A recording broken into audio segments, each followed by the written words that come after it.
Welcome, guys, back to the Grateful Living podcast. Today, I'm thankful to have Kainoa Spenser with me.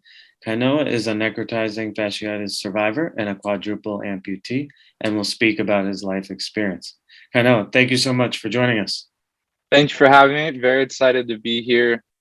Gratitude has been one of the main lessons that has kind of allowed me to really move through the situation in the way that I've been able to give them the chance to. And gratitude is one of those main lessons that's always centered me. And so just very excited to be here. Honored that you asked me on and to be able to share my story and some of the lessons I learned along the journey. Of course, yeah. No, gratitude is powerful. Thank you for joining us. For people that don't know you as well, can you kind of just give us a little background on yourself in terms of where you grew up, your family situation, and maybe like what type of kid you were? Yeah, there's a lot of answers to that question, but I was born and raised here in Scottsdale, Arizona, right outside of Phoenix, and have my family grew up. My mom was born in Colorado, but raised in Phoenix as well. So we definitely have deep community here.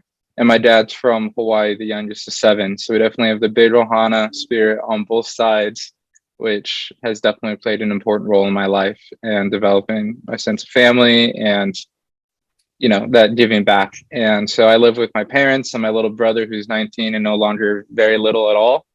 He's a baseball player and he's killing in that life. And so excited to be a part of my family. And growing up, I've always been maybe that older child stereotype a little bit. Grew up playing football and baseball, loving school. Was a big nerd. I like books. You can't see right behind me. Yeah. And history and philosophy have always been two of my favorite things. And all throughout my life, I've always been really interested in love and in love with different types of faiths and spiritualities and different ways of thinking. And so that's always kind of been some of the main interests that I've had.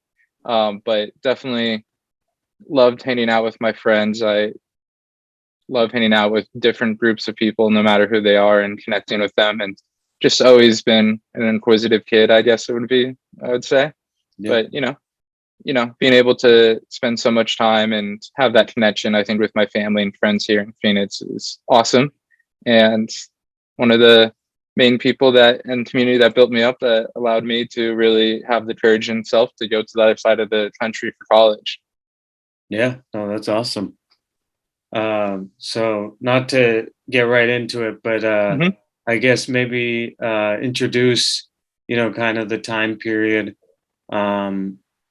where your situation of necrotizing fasciitis, first started, and give us background for the people that Yeah. haven't heard your story. No, yeah, it's definitely a crazy journey. And it started in May of 2017 at the end of my sophomore year of college. I was finishing up finals, kind of woke up on a Sunday morning, not feeling well, and just thinking it'd eventually go away and get better. But it definitely descended very quickly. The next day, I was in a final, and I was so sick that I was shaking so badly that I couldn't write within the lines on the paper. And the next day I had another final and I actually passed out in that one, hit my head on the table and woke up from it. My friends had told me.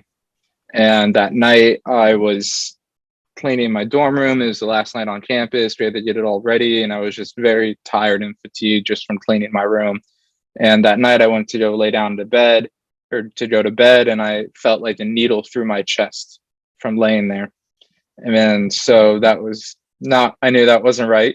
Yeah. And so luckily, I still had a fraternity brother on campus, Blaine Spencer, who was able to take me to the closest emergency room there in the middle of the night, and be able to get some tests run for them to say that you're safe to go back to your dorm, buy some of these medications, and you're on your way out because you're leaving the next day. And so we called the next day. They said it was safe for me to fly home.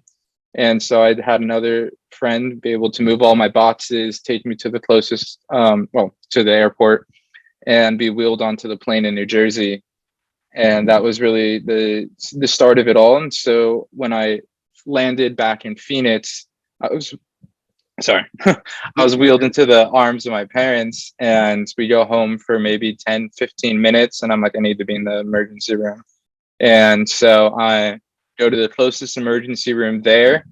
And I remember one of the last things I remember is being in the intake room where they're taking all the information and sitting there with my grandmother, looking at her hand for comfort before I descend immensely into pain. And a lot of that eventually led to being sedated while I was at the first hospital.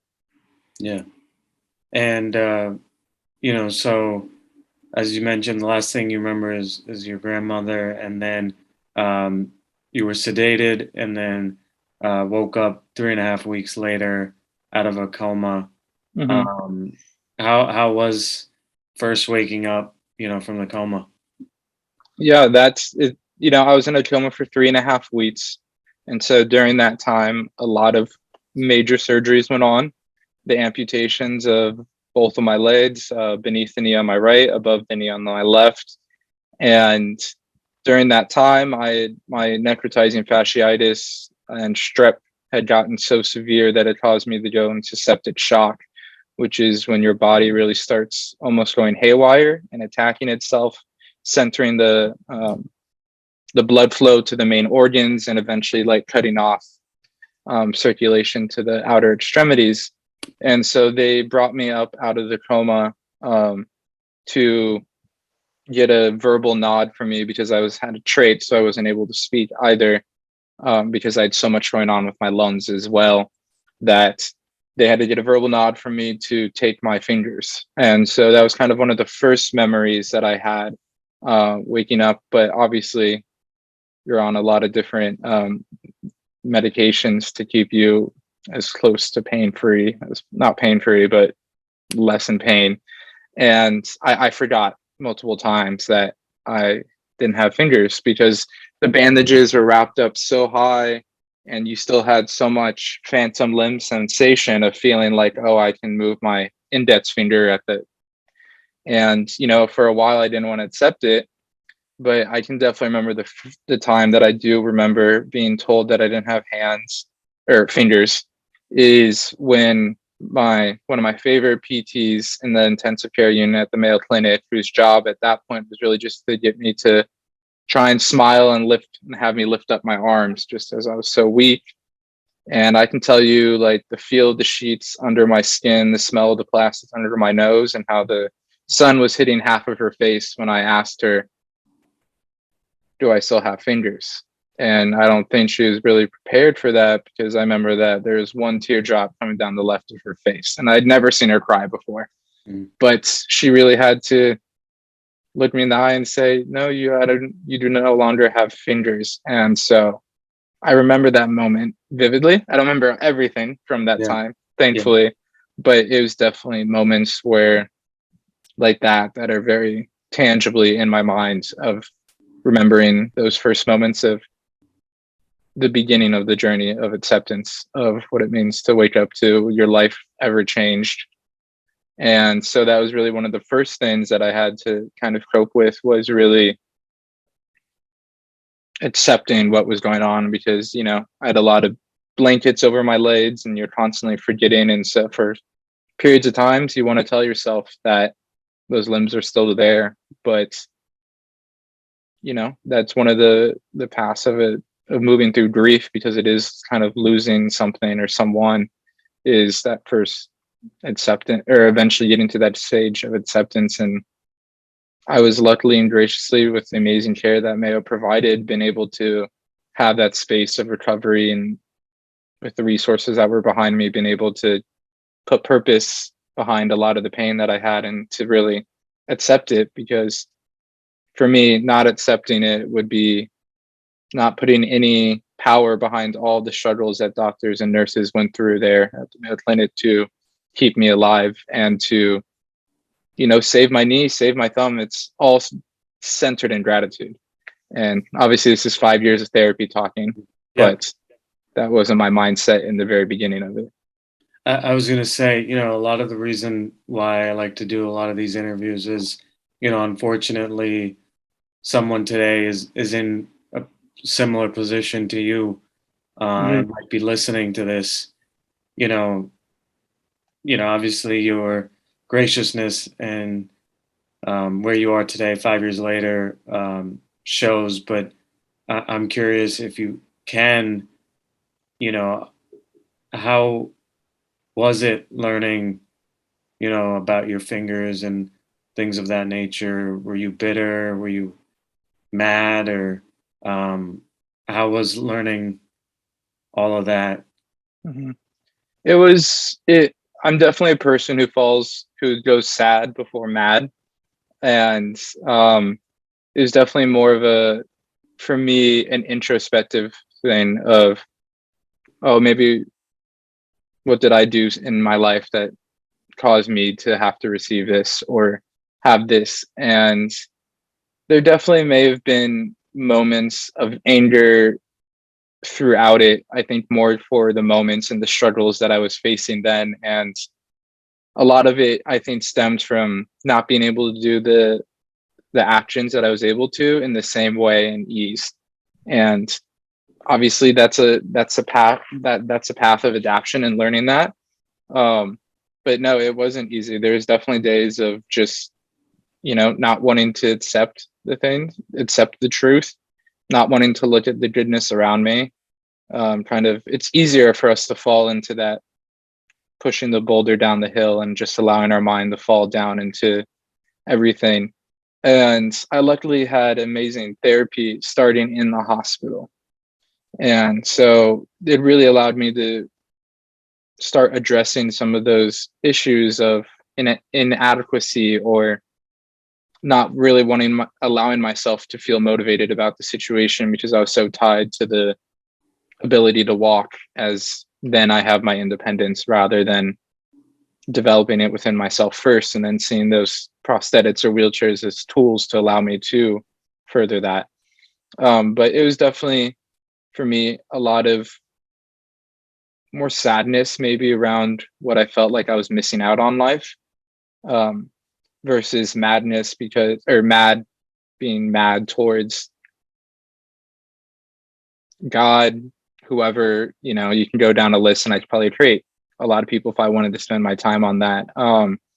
But I just had so many tender and real moments and moments I called God winks, whether it's found from a doctor in a small conversation to an incredible moment of a nurse or someone just treating me with kindness, and or some of the food delivery people bringing in like the food they made for me at home. So I was able to really focus in on those moments of true human connection that allowed me to not be mad at them, because if I'm to be mad, it's going to impact the people in my immediate circle, and all of those people are there caretaking for me. And yes, not that being mad doesn't play a role, because emotions for us are tools. They're meant to be felt, used, but not to use us. And being mad definitely played a role in a certain time of my journey. And I definitely think it was there in the beginning for a purpose, to allow me to kind of motivate me when you hear all of these things said against you, that I was told I was never going to walk again. I told I was never going to wake up again. I was told my kidneys were never going to come back. I was told I was going to have major brain mouth, like waking up out of a coma. They didn't know the status of my brain. But yet all of those things kept being defied and being told over and over again, like being told you're the most medically complex patient by doctors, which means you're pretty much really, really sick. And it's a very hard, like you're the hardest, you're the most complex question we have. And, being told all those things is definitely hard, but it created a sense within me of like, well, no, I am going to do these things. I am going to push myself against the boundaries of this world and not listen to what they say I'm going to do. I'm not going to let them to define my journey. And so I think it definitely had a purpose in the beginning, but it's not one of my primary emotions, I would say, of being bitter or heavy grudges or anything like that. It was more focused on what am I missing out on life now? That was kind of the main struggle I really had, or feelings of inadequacy or never being loved or being able to develop a serious relationship after this. Yeah. One of the interesting things about you being young, um, is, you're so used to being independent, right? Hmm. And you're in this hospital bed, you all all this tubing on you, and you're not in control. Mm-mm. I'm curious, do you have any advice on, or how you kept your mental health good? You could, as you said, you couldn't even, go for a walk by yourself. You're stuck in this place. How did you kind of keep your mental health and attitude, Hmm. maybe positive enough, or however you want to describe it?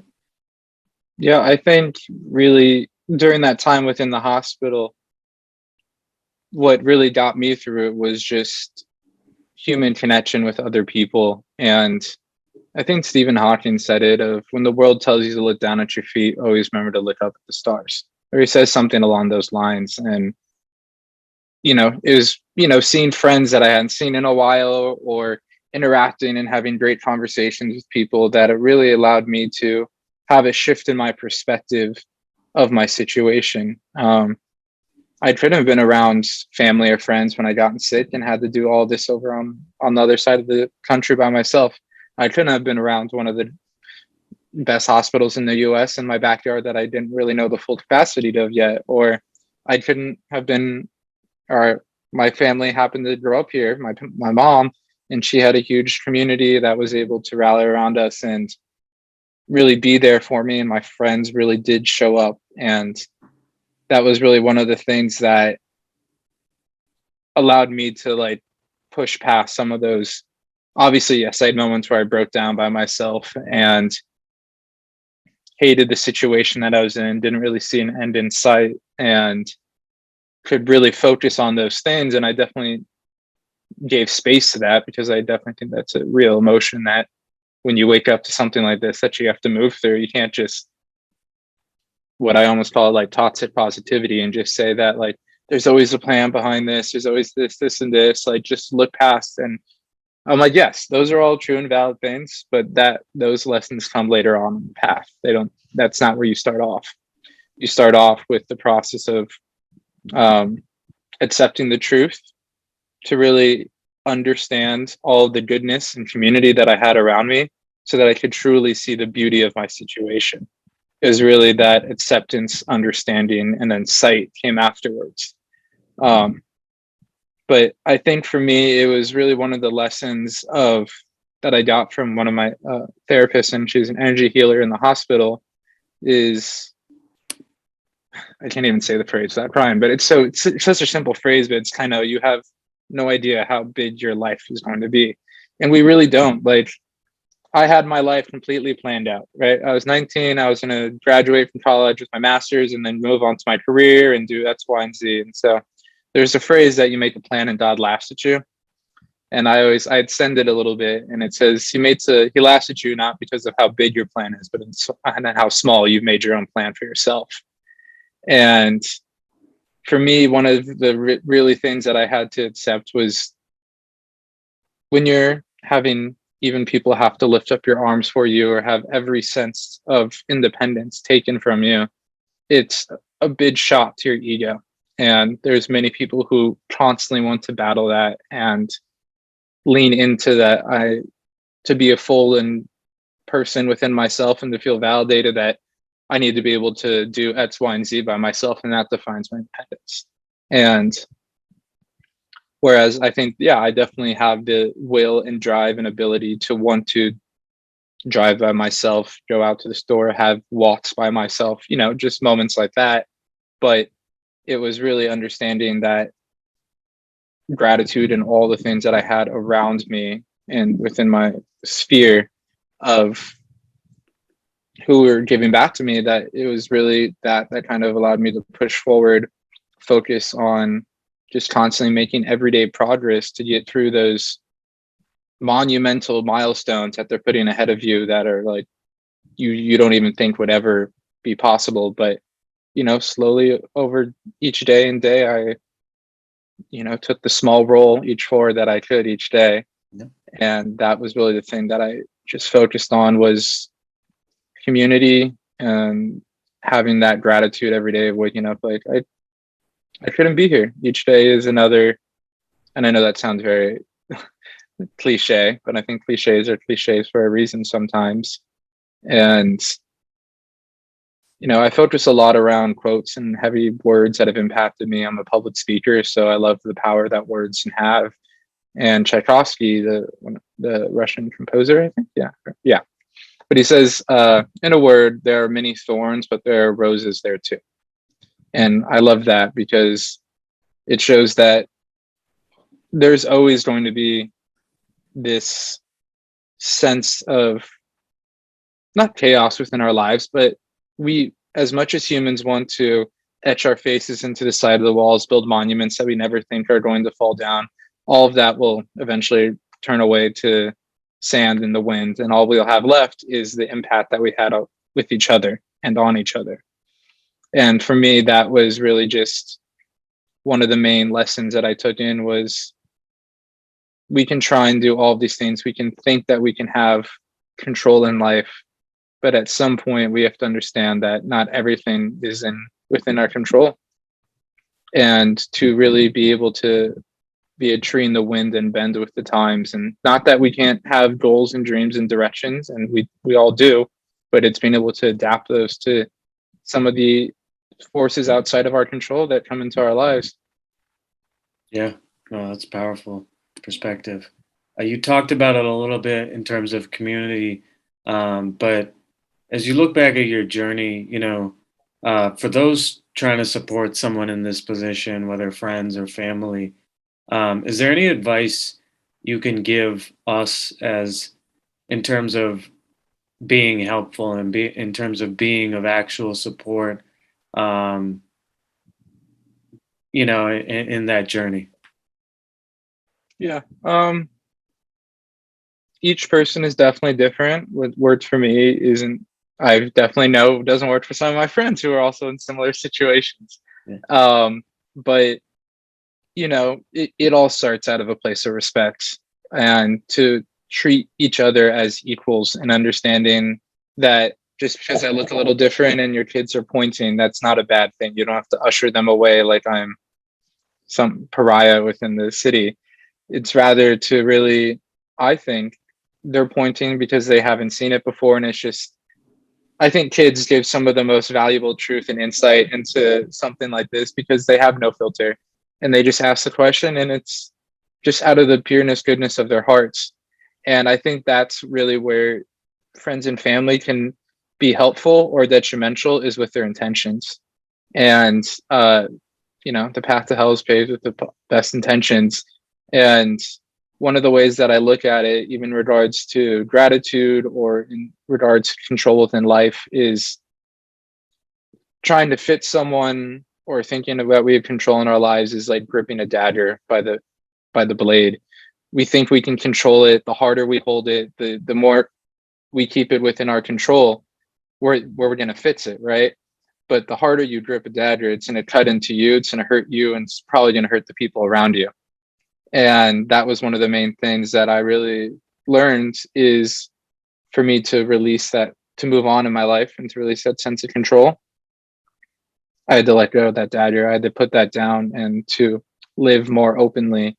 And I think that's something my family has been incredible, is being able to provide that support with, as every family mother and family member wants to do is, and father and grandparent and aunts, is to remove that pain from their child, to take it on themselves and to solve every problem within the world. But sometimes our problems are just the same problems as other people that are just dealing with traffic or an annoying person in their life.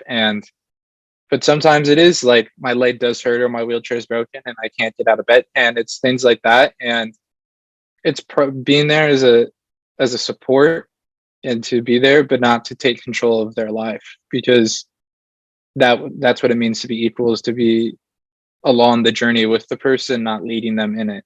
And there's definitely times within my hospital experience where I did need them to be the leading force within it. But 5 years later, as we grow, we've shifted within our roles of how we serve each other and serve our families. And so I think for any friends and family that want to be there, sometimes the best thing isn't trying to solve the problem itself, but sitting there and saying, that sucks, and just being an open ear, and to just be a listening factor into what it means. And to, I think for me, one of the hardest things that I have been dealing with, or have dealt with and probably will deal with in the future, is the sense of being a burden within friends and family. And of just like, oh, like if I want to go and hang out with my friends, I have to see if it's okay for my mom to drop me off, or for them to pick me up, and who's going to lift the wheelchairs, they're going to fit in the cars. And but I remember dealing with that quite heavily in the hospital, that thought. And my therapist said at that moment, she's like, Kainoa, if the shoe is on the other foot, bad joke. But I make dark humor. I'm sorry. Yeah. It's one of the funny. It's one of my favorite things. And but she said, Kainoa, if that was your little brother, your mother, one of your best friends, would that even be a thought in your head? I'm like, no, of course not. Why would I? And she's like, there's the point. They would do that exact same thing for you. And so I think it's helping and being a support role in that, in the fashion of not leading them, but also constantly reminding them that they aren't a burden. We're here because we choose to be, because we love each other and we want to grow in that bond, no matter that bond adds 5 minutes to putting your wheelchair in the car. Yeah. And so I think for me, it's just kind of being one of the supportive factors of around them. Of also, one of the main things that I loved from my friends and family and support group and network is that they pushed me and challenged me in a lot of ways, whether that was challenging my mental state and getting me to really come to terms with what I was saying, if that's really true, or if that was just a thought I had, and pushing me in the physical manner of, okay, you have PT, let's get up and going. And luckily, since I'm a tech nerd, I loved everything about prosthetics, the fact that I have to charge my knee, that it connects Bluetooth. I love all of that. But definitely there are days where you're like, no, I don't want to do this. But I think that was one of the main differences I saw within other people who I met at PT or at the different hospitals, is that sense of community and support is such a defining factor in their path in growth. Because there have been times where I've been extremely depressed, and if I didn't feel the openness from my friends and family to reach out, I could have allowed that to really overtake me. And so that was really one of the main differences that I saw, was people's paths of healing maybe taking a little bit longer, or different paths that eventually led to the correct one. Because sometimes when you don't feel that support from others, it's easier to just fall in on yourself. Yeah. I'm curious, when you hear things like your heart stopped twice, or you quote unquote passed away twice, how does that affect your life? How do you think about that? How does that shape you in terms of your life outlook? Yeah, I think for me, that phrase is not almost numb to this point, but in the beginning, it was definitely really intense to hear that, because death is the the all thing that we all share forever. We all come to that eventually. Yeah. And I think one story that may put into perspective is, it was when I finally had my trait taken off and I was able to say my first words again, which is funny to be able to even say that again. It makes me kind of laugh that I had another set of first words at 19. And it happened to be "Good Morning, Holy Spirit" when my parents entered the room, based off of a sermon I listened to from one of my pastors.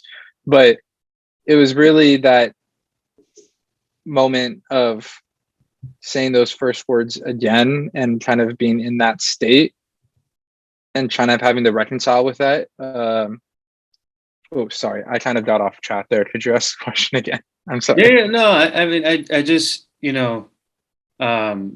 terms of, when you think about, hearing that your heart stopped twice and, Mhm. you passed away twice, and things of that nature. I'm curious, how does that affect your life outlook and Yeah, things like that?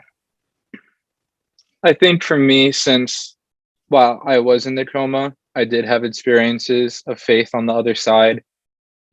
Of not joking at all when I tell this story that was a hill, a rolling green hill with a tree on top of it, and tree, wrought iron cross, but and blue skies, and just I was there, and there's a presence. And I wish I asked them some questions while I was up there, or them, whatever God is. And but it was really that, the leaning on those moments of when you hear those phrases, if you passed away, you technically died, all of these things that I always had, even though I moved through those emotions of anger, grief, sadness, there was always like, what's the word? Like a kernel of faith that there is a purpose behind all of this pain, that I had reassurance in the coma when I was medically induced and not supposed to be thinking of any, but I had those profound moments of faith of seeing God and other people and the actions that they do every day. And I think that for me, when you hear that phrase, and I say it in speeches all the time, of passing away, and you see the audience's eyes kind of, and you hear audible gasps, and it's still a very jarring thing. And hearing that, it puts in perspective for me to make, like, it took a lot of people's efforts to make sure that I did wake up again, and there wasn't a third time that my heart stopped and didn't start again. And it really, when I'm feeling out of place or out of sorts or whatever you want to call it, you could not be here. Every day is another day that you wake up, and it's a gift. And I know that sounds very pretty, but when you do hear that phrase that you did pass away twice, your kidneys weren't supposed to come back, they didn't know the state of your brain. I could be living, I mean, I have to use a wheelchair, but my situation would be even more different, and maybe more restrictive or something, like that. I mean, we all deal with different things, but I think it definitely, Or you might not be here. yeah, I couldn't be here. And that was kind of the things, is like, maybe when I'm arguing with my family or doing X, Y, and Z, or is it really worth we're yelling at this person in traffic? Like, Yeah. or is this argument as intense and deep as you really think it is? Or is it just more of the circumstance? And I live with my family at 25, and there's bound to be different discussions that come up over time. I mean, with anyone of Yeah. any age seeing their parents, it's just family, we argue and you get back together. But yeah, it sits on my head and heart always, of this heart couldn't have stopped again or started again. And that was always not a driving force, but always a good constant reminder, which is now weird to say and call it good. But it really did allow for a sense of reality to always sit there. Yeah. As you look back at that process, whether it's learning to eat, swallow, things of that nature, or something that I'm not even thinking about, um, is there anything else? Obviously, I'll ask you about after, in terms of being discharged, but in terms of that time period, does anything else come to mind? No, I mean, maybe besides when I left the hospital, I left in a beautiful manner of, like, I'm Hawaiian, so when I left, I was on a stretcher and transferred to another hospital, and so, like, all of my care team that had taken care of me each put a lei on me. And so, and during while I was in a coma, there was a huge 200-person vigil outside of the hospital of friends and family. And I mean, during that time, when it was focused on learning how to pick up a fork again, or learning how, yeah, that was part of it, how to swallow, because I was on a feeding tube for a little bit. And so regaining some of those things that we've taken for granted since we're 2, 3, 4 years old, definitely is a wake up to your ego. And that was one of the main lessons, I think, there was my heart definitely started again, but my ego I think part of that passed away. And I think that, at least for me, was helpful for me to really understand that you're not defined by those things that you can't do. You're more defined on how you work with others to help achieve those things within you, and your will and volition to want to move forward and progress.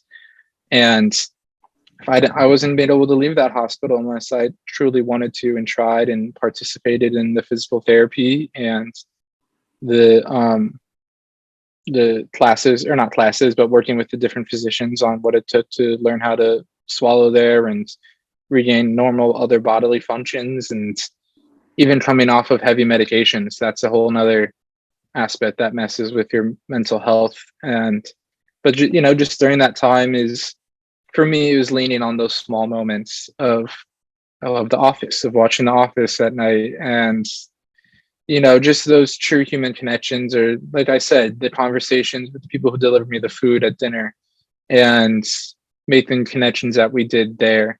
It was really, it's the focus on what you do have and what is in front of you. Because I could always just be the kid that got sit in the hospital and woke up again, but that's not what I want my story to be. I want that to be a part of it, but not to be the lesson that people pull away from it. Yeah. I guess as you look at your rehab process or things of that nature, again, I guess, were there any times you felt like giving up or, trying,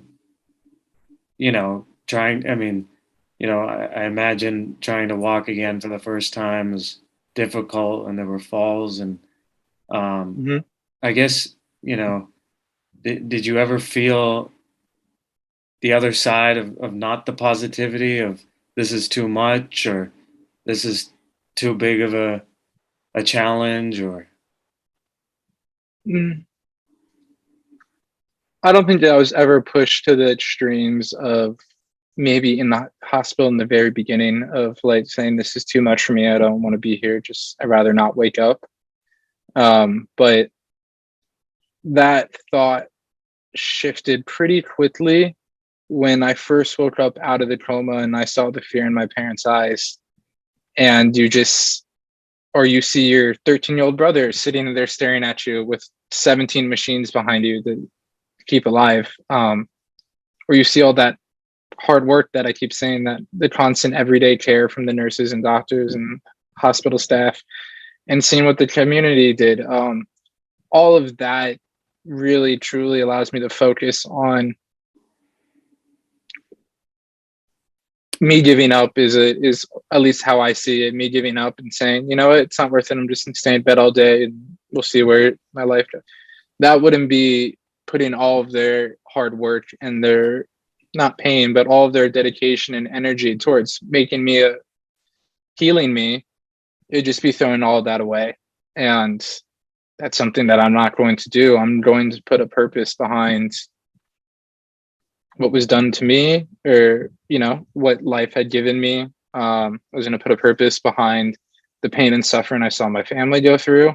I was going to put a purpose behind all of the hard work that the nurses and doctors had done there at the Mayo Clinic. And that was really kind of the factors that I took in, and my faith too. I mean, there's some reason that God decided to wake me up again on the third time and bring me back into this world. And even seeing younger kids that are amputees and they see me and they're like, oh wow, like, and then all of that slides away. Like, one of my favorite stories is while I was working with a nonprofit here in the Valley, we were able to get a bike adapted for a girl who lost her leg to cancer, a little 9-year-old, below the knee on one leg. And we got a bike working with a private company, and through the nonprofit donations, got it adapted so that it would grow from her.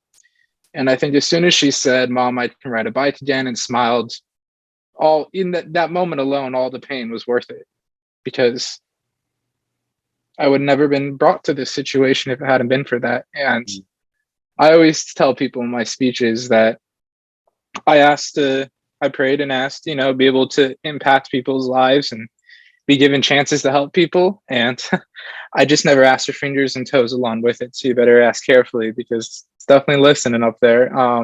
I just, I asked for a lot of these things. I just, didn't know the form and matter that it was going to come into in our lives.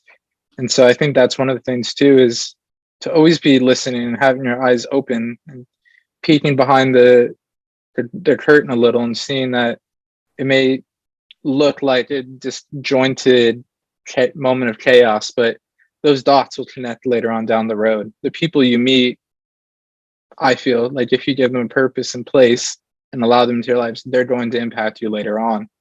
And I've met the most incredible people after everything has happened, and I think focusing on those things allows those thoughts of giving up or not wanting to be here just not even have place in my mind.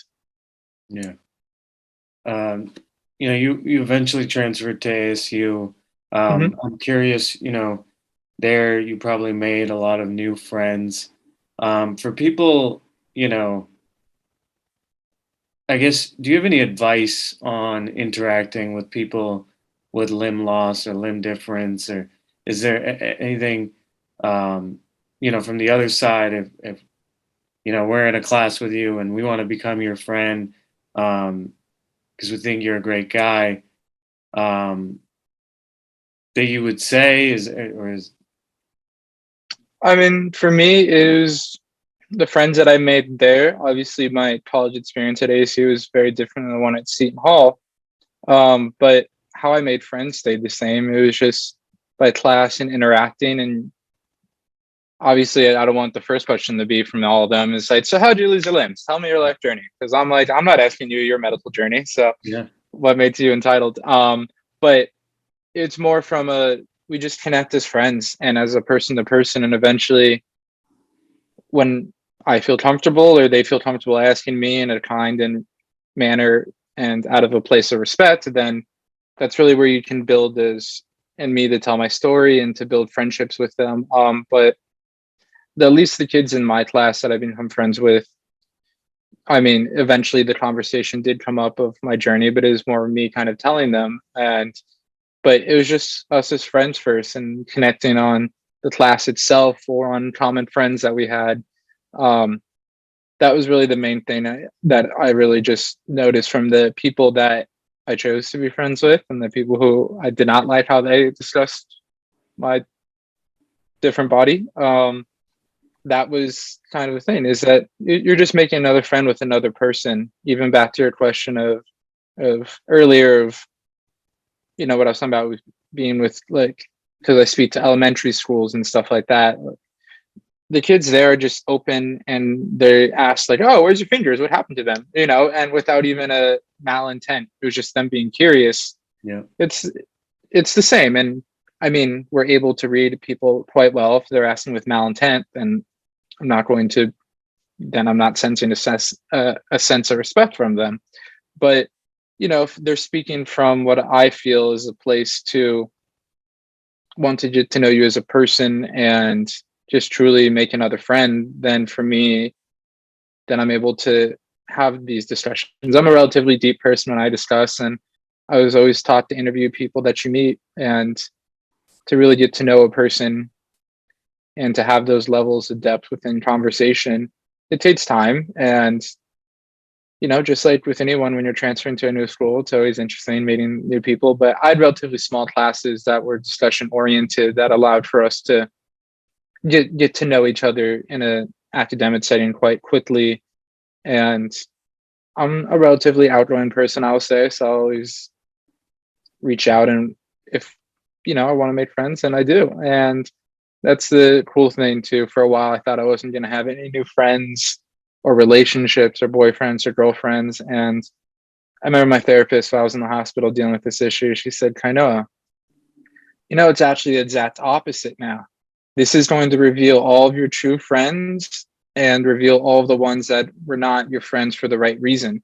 Mm. And when it comes to relationships moving forward, this is now going to push aside all of the the people centered at ego or power or wealth or status and push all of that aside, and you're only going to get the cream of the crop.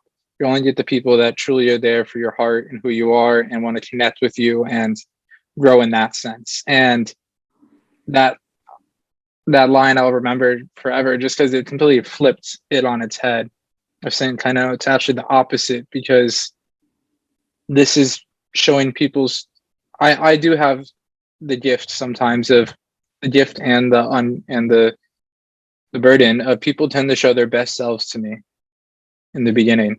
And or their worst selves, you know. If I see them parking in a handicapped parking spot, I have no problem going up and talking with them. Wow. But I have been given this thing where people react to my presence most of the time, and so it's been getting better and better. I'm sure it's definitely less stigmatized than it was 20, 40, 30 years ago.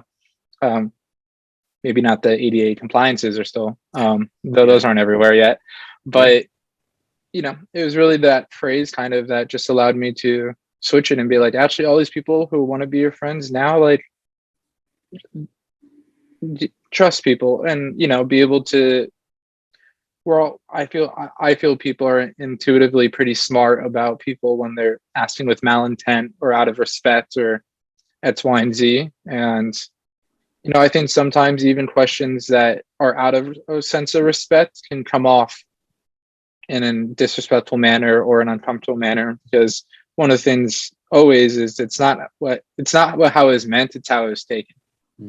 And so even when I was back in Boston at a graduation ceremony, there was a woman that was there and she was like, oh, here, I'll move all the people, even though they're like just taking a photo together because on the sidewalk. And I'm like, no, ma'am, I'm okay, thank you.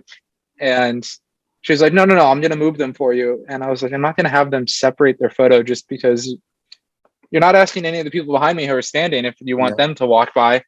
And by the third time I said no, it was with a different tone. And she was like, oh, I'm sorry, I didn't mean to be disrespectful. And I'm like, well, it took 3 tries. And whereas, you know, maybe advice to when talking with people, just like,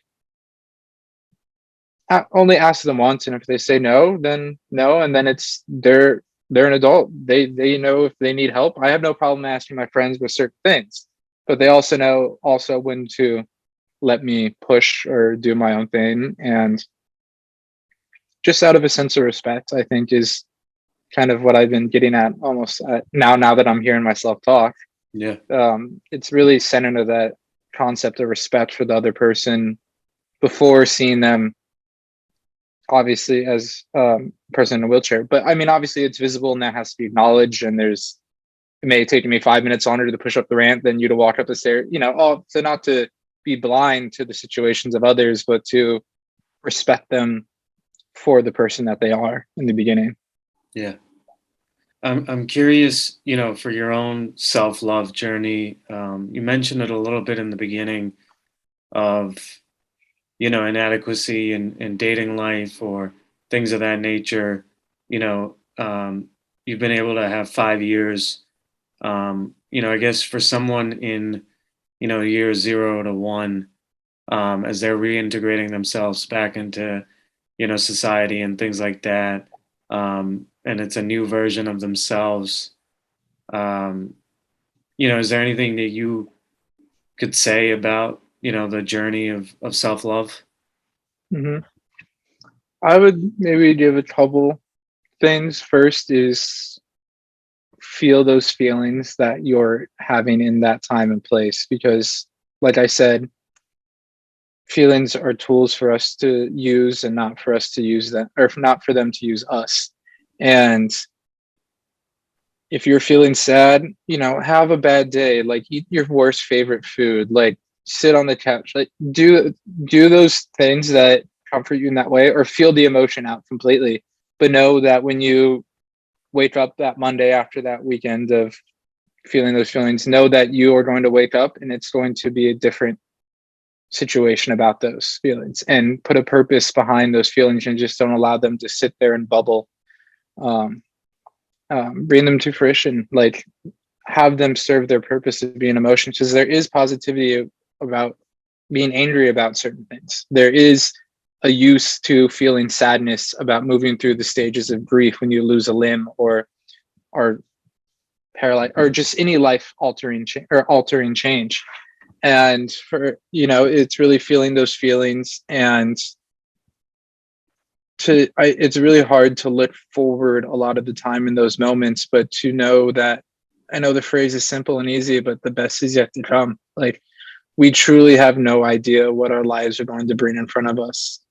I didn't know I was going to get sick, but I also didn't know that I was going to be connected to incredible people, allow me to speak to lots of different groups of people, to share my journey, and to even like bring disability awareness to people who never thought of me. Even to myself, there's still certain things that I'm completely ambiguous to, or not ambiguous, but unaware of, that since I don't have I'm not a person living with blindness or a person that's hard of hearing. There's a wide spectrum, and each person, I feel, is on their own like time and place and journey. And to meet others where they are at their place is an important thing, and to not obviously enable them or anything, but to really focus on those futures outlets and what you can do right now that allows progress to be felt, and that you're doing something every day to make yourself better. And for me, that was really one of the small things. I may have not been feeling that I was making progress, but progress was being made. And that's one of the hard things, is dealing with that. Because one of my favorite quotes was by this author, Carlos Castaneda, and it's, we either make ourselves miserable or we make ourselves happy. The amount of work is the same. I don't know if I fully agree with the amount of work is the same, but I like the concept that we have this ability to choose our outlets on our situation. We have the gift of shifting our perspective and being able to lean into that, and being able to see, well, how is this loss maybe an opportunity for something new to come into my life? And obviously, I was not open to hearing that lesson 3 months after waking up, or 3 weeks after waking up out of a coma, even 3 months maybe. But I did hear the line that she told, my therapist told me, that was Kainoa. She told me this probably a year after she, like, this isn't a line you tell someone just waking up out of a coma though. But it's kind of, do you know, on your worst day, there's probably 1,000, if not 1,000,000 people in this world that would raise their hand immediately and trade your worst day over their best day. And I mean, nowadays you can probably even raise that number to 1 billion realistically. And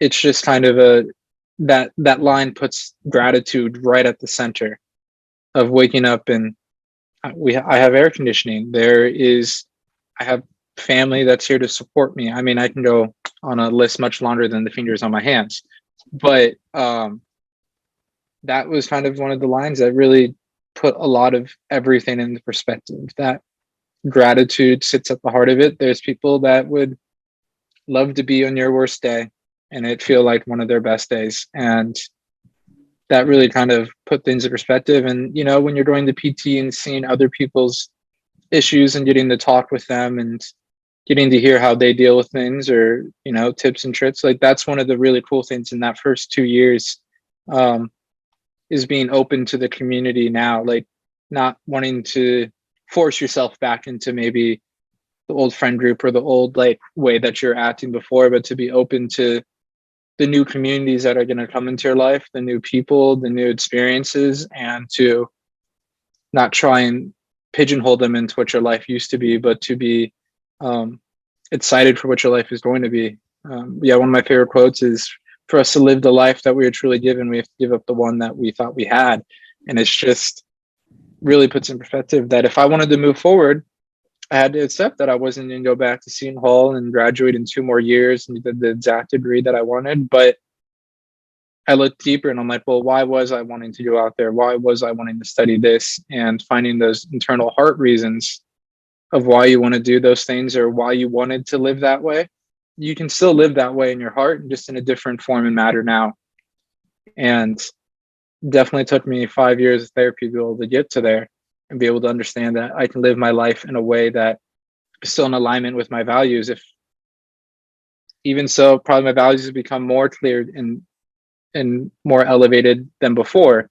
And this is truly a reckoning with who you are. I mean, it forced me, not forced me, but made me reconcile my sexuality, coming out, having the courage to do that. There's a lot of things that when you have that sense of ego kind of removed at a certain point because you're due to a lack of independence, it really made you cope with a lot of the things that may have been beneath the surface.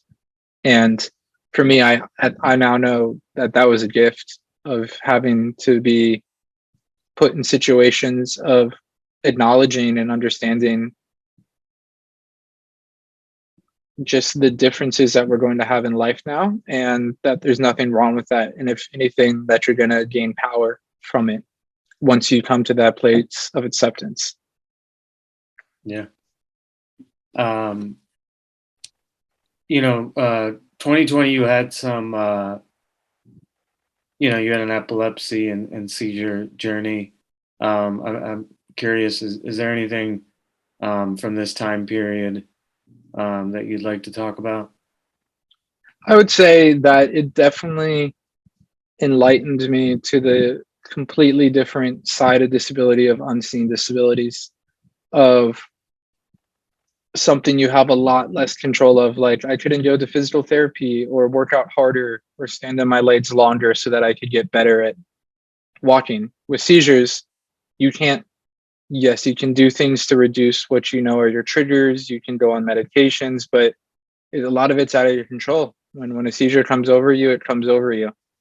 And so it definitely gave me a different sense of perspective that, like, I will say, dealing with epilepsy, the side effects of the medication, I'm over a year and a half seizure free, but the loss of memory, it was harder to deal with that than to deal with losing my right leg.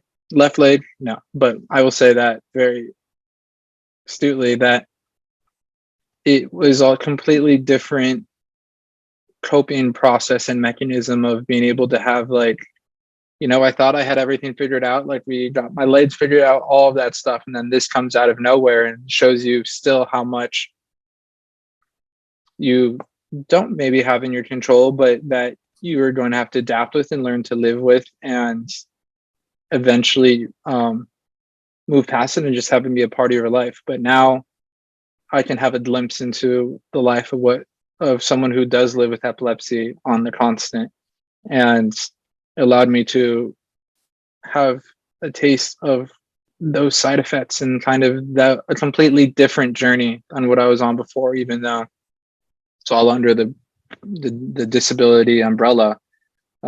Completely different lessons that you gain from that. But it was definitely an eye-opening experience. Just for me alone, just experiencing it as a quadruple amputee as well, it kind of was, I wasn't able to be in my legs because they were afraid if I had a seizure, I would fall and injure myself more. So you even had, like, the freedom of your prosthetics removed again. And so it's kind of that, like, it truly felt like it was never ending. And that this hospital was just like a summer reoccurrence. And luckily it isn't anymore. But it was definitely that lessons from those times were pretty stark in the gaps that I even had after 3 years of healing. 3, right? Yeah, 3. Even 3 years of going through therapy or readjusting my mindset about a new life. And even in 2020, we were all heavily challenged in a multitude of different ways. And that just put it right more in perspective to me of the things that I did need to still cope with and grow from, and still learn about myself and still grow, because we're never ending. And as soon as we think we say we know everything about everything, we know we're probably far from it.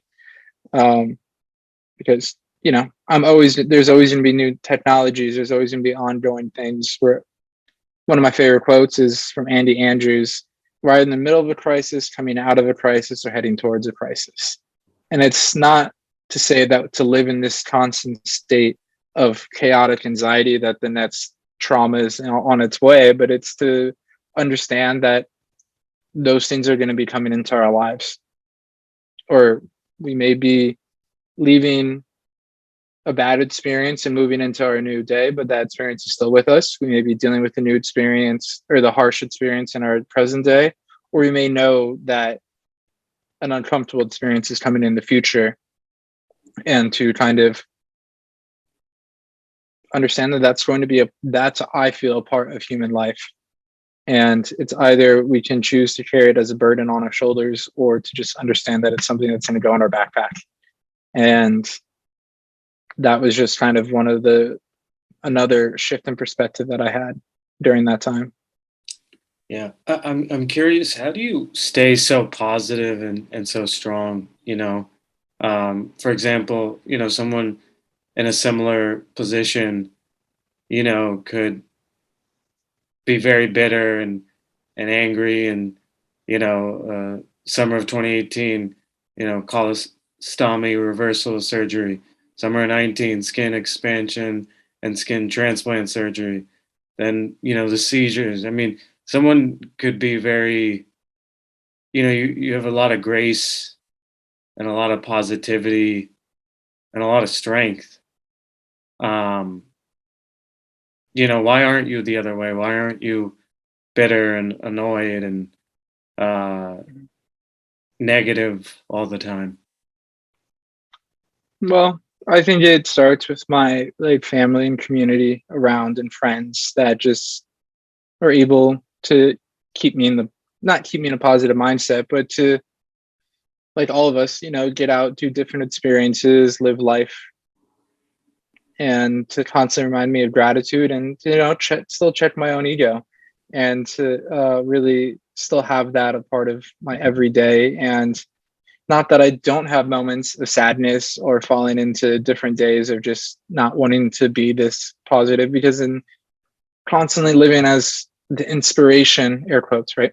The inspiration or the positive person, or this person that's going to teach me something. And I'm like, usually the teachers teach lessons that they need to learn the most. So I always go back and listen or see what I spoke about. And I'm like, oh yeah, I probably need to learn from myself on that.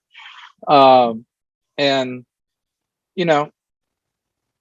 for me, if you can't tell, I've made some dark humor jokes, but we can only take life so seriously for so long. Not that there's definitely times to be serious about life, take it in a serious manner, and to move through it with direction and more of a serious tone. But you have to laugh and smile, because that for me, that's where gratitude starts, is with that smile and respect for the other person.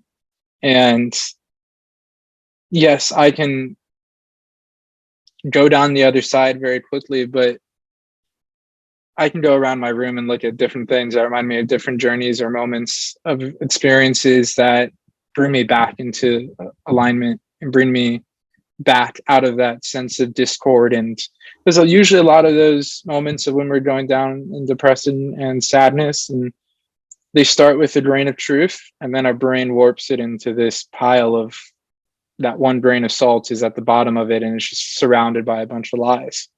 And to understand that we're not every thought that we have in our brain. A lot of times we think some bad stuff about ourselves, but it doesn't mean it's true. It doesn't mean we even are alone ourselves believe that. We really have to start with how we talk about ourselves and how we talk to ourselves, because I mean, that's where a lot of the change started for me, was really understanding and saying, like, the one person you're left alone with all day is right here. It's going to be there with you for the rest of your life. And so the mind is a terrible master, right? But a very useful tool. And,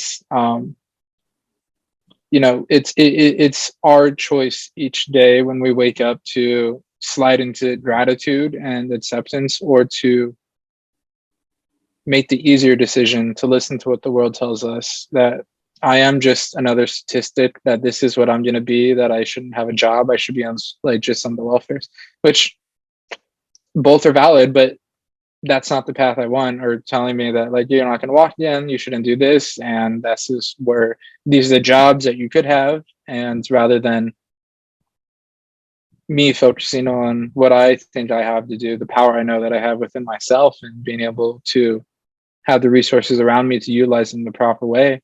And even if you don't have those resources around you all the time or out there, or that you may not know of, that I have faith in people enough that when you reach out to good people with good people of good faith, good heart, and goodwill, they'll respond with good faith, good heart, and goodwill. And to really just, I think, sit in some of those positive moments within my journey that bring me back into alignment, bring me back into an understanding of why these struggles may be in my life right now, but aren't going to be forever.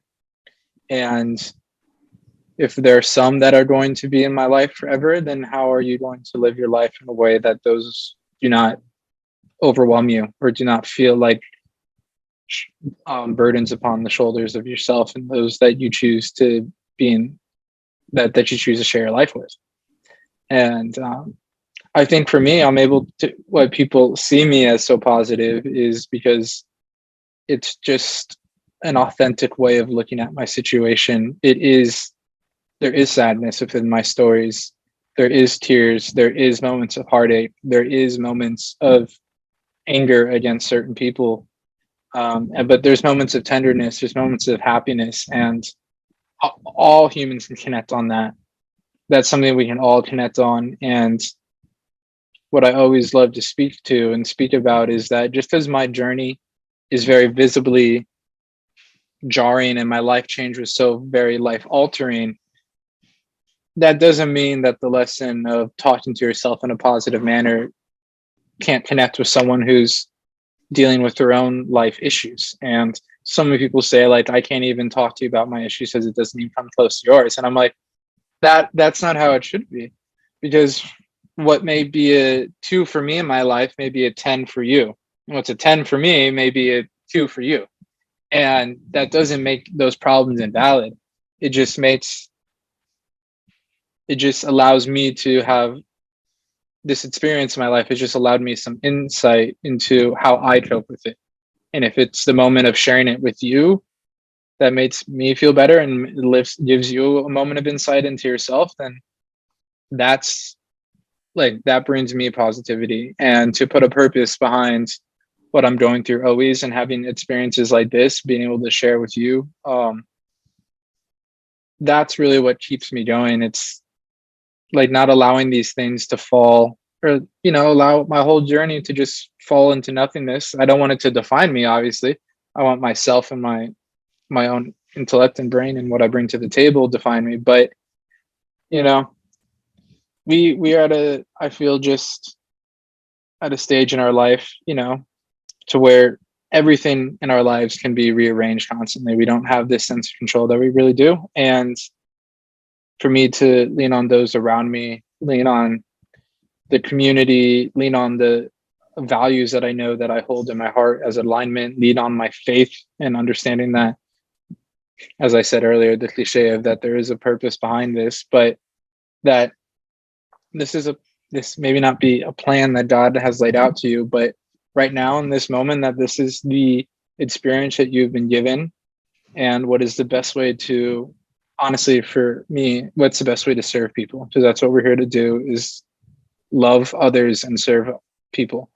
And what can I do with what I have around me to complete that mission? Because that's what brings me true happiness. And I may not be happy all the time, but I know that there is those moments of helping others that bring me joy, that I know that are there and that were there in the past, that I have the capacity right now that I know is coming in the future.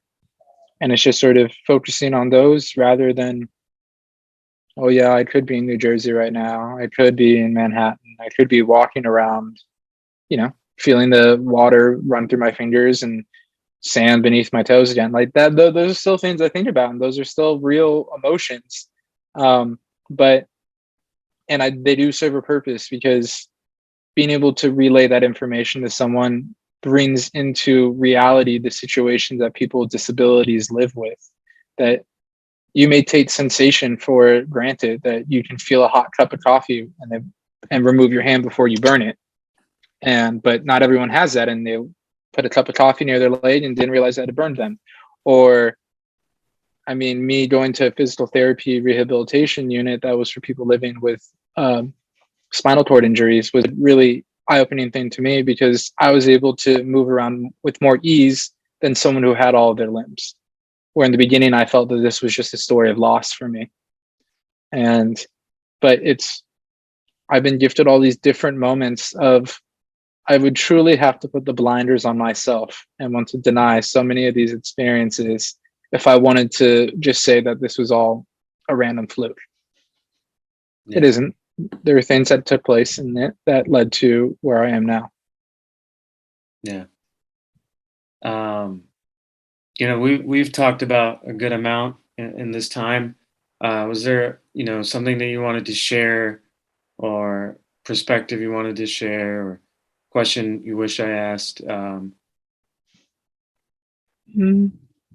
No, I'll share one of my last favorite quotes that kind of gets at the heart of maybe what I was speaking to regarding like our aspects or like our roles within life. And it's by this guy, James Baldwin.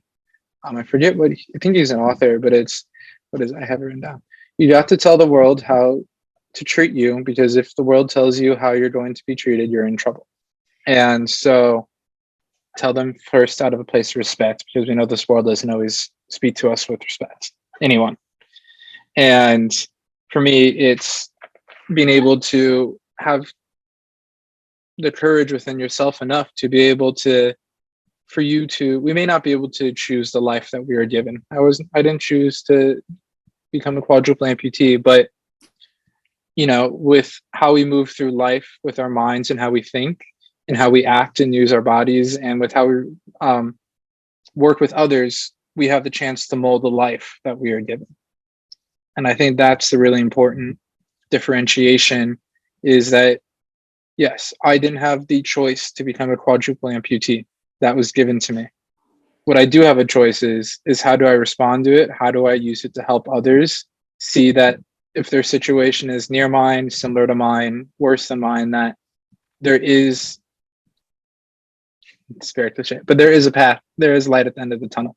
And you may come to the end of the tunnel and you see a mountain in front of you.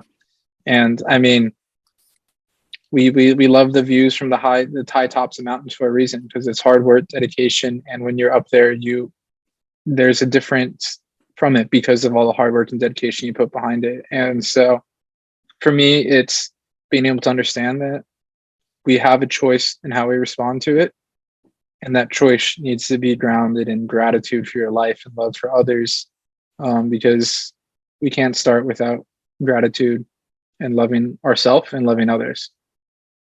Yeah, well, that's amazing. Kainoa, if someone wants to support you or connect with you, what's the best way for them to do that? Yeah, so I have my Instagram, which is kspenser97, which is just more of my personal one. But one of the really cool things that came out of my journey was I have an incredible family, as I've said before. And one of the things they started while I was in the hospital was the live like Kainoa, where I was honestly the last person who ever wanted my name on any shirt, pendant, wristbands, hat, golf tournament, anything. And especially when this says live like me, where my friends are like, oh, you should maybe live kind of like I know. So that's what I tell people to do. That's what I tell people to do. But you can find us on Instagram and Facebook to learn more about the story and our community at Live Like Kainoa. Just searching that. But we've been very blessed with the community and the outpouring and the support. And you can even just search that on Google, and the couple of articles or the different social media accounts that we have are all connected right there. But yeah, it's been a wild 5 years. I wouldn't trade it for anything, probably now I can say that. And but just very grateful for experiences like this. I would have never had the chance to meet you if I wasn't, put on this path all the way 5 years ago without knowing.